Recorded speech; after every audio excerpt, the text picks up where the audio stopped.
This mess here around us is rather like my mind. It may be a good image of what goes on inside me. It's what it's like. My life is like that.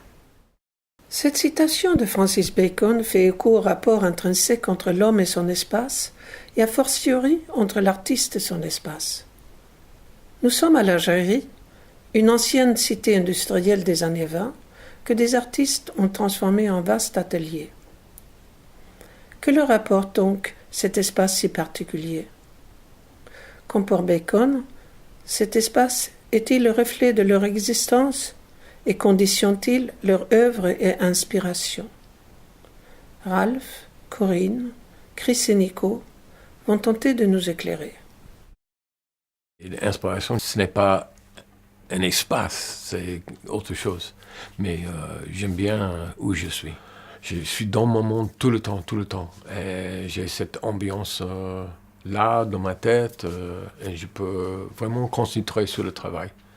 Quand je suis dans mon boule, je suis toute seule, et ce qui se passe à l'extérieur, ça ne m'influence pas là. C'est le Temple of Heaven pour moi.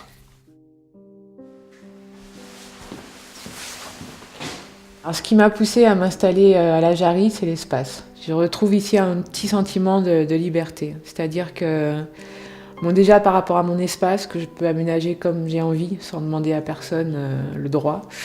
Avoir mon petit jardin où, bon, par exemple, je sors sur les murs, il y a des dessins partout. Moi-même, si j'ai envie de prendre un pinceau et de dessiner quelque chose, c'est quelque chose que je peux faire. Il y a aussi le fait qu'on soit à côté de la forêt de Vincennes, donc pour moi c'est une source d'inspiration. Parfois il m'arrive d'aller travailler dans la forêt aussi.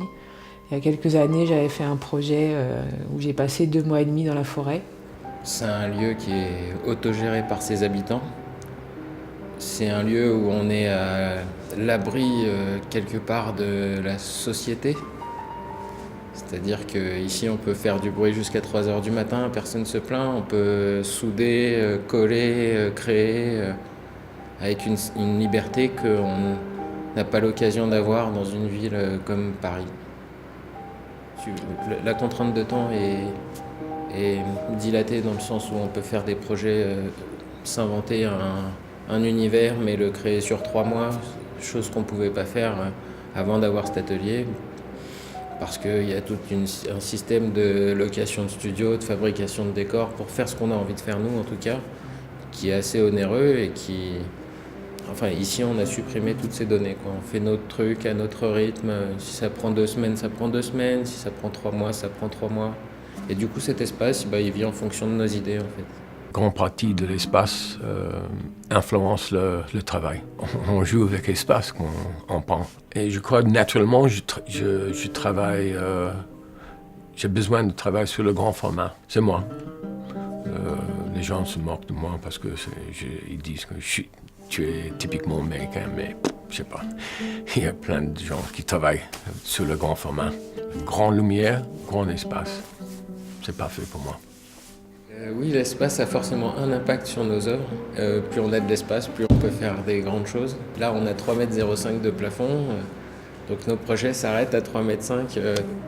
Mais ici, c'est un espace qui est en constant changement en fonction de nos idées, nos envies, nos projets. Voilà, tout simplement. Il est évolutif. On peut toujours travailler, même dans un espace plus petit, sauf qu'on va faire des choses plus petites. J'ai changé plusieurs fois d'espace dans la Jarry. Tout d'abord, bon, le premier local, c'est parce qu'il fallait rentrer à la Jarry, donc j'ai pris ce qu'on m'a donné.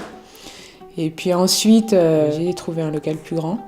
Et puis ce qui m'a encore poussé à déménager la 3e fois, c'est la lumière. Ce qui est génial, nous, au 6e, parce que c'est important de le dire, c'est qu'on n'a que des artistes. Les gens qui sont autour de nous sont que des artistes. Donc on a chacun notre univers. Mais le truc, c'est qu'il y a un grand respect mutuel, une bonne entente des gens. Il y a beaucoup de bienveillance. C'est grand, cet immeuble. Je connais personne. Je monte au 6e étage où je suis. Je fais mon travail et je pars à la fin de la journée. Alors le fait d'être plusieurs dans un bâtiment comme ça, C'est vrai qu'au départ, c'est quelque chose qui fait partie de pourquoi on s'installe dans un bâtiment comme ça. On cherche une émulation, il y a plein de gens qui travaillent dans le même sens. C'est vrai qu'on a envie de quelque chose de collectif. Ça peut paraître bizarre, mais en fait, le bâtiment est tellement grand qu'il y a beaucoup de clans. Donc c'est vrai que moi, au fil du temps, je me suis isolée un peu dans mon espace. J'évite de faire partie des ragots, des histoires, voilà. Au bout d'un moment, ça use et c'est pas positif en fait, c'est pas constructif. Les friches industrielles en fait ont une âme. C'est comme un lieu dans une ville qui fait une transition entre le passé, qui existe encore grâce à ce genre de friche industrielle, et Le présent et le futur. Le présent et le futur, oui.